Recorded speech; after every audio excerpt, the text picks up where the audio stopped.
three things that you should memorize when you begin learning the Russian language. The first one is stress, the place of the stress in the word. You see, Russian stress is very unpredictable. It's mobile. It can be on the root, on the prefix, on the suffix, on the ending. It can move even within one word. Now it can be on a root, and in another case it can be on the ending.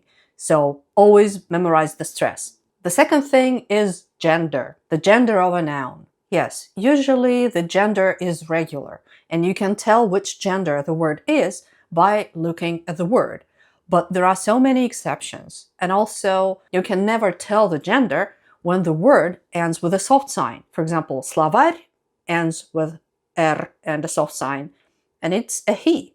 And Sibir ends with the R and the soft sign, and it's a she. In this case, you should always consult a dictionary and memorize the gender. And the third thing is pairs of verbs. In Russian, verbs always go in pairs. And when you get to verb aspects, you should always memorize two verbs together. When you first encounter them, you will not see any pattern. There is no rule. How usually verbs of one aspect are derived from the verbs of another aspect. They can use prefixes or suffixes.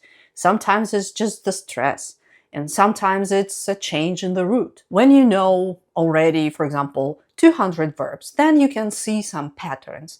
But at the beginning, it's always best to just memorize. And of course, there are many more things that you should memorize when you are a beginner, but these three are necessary.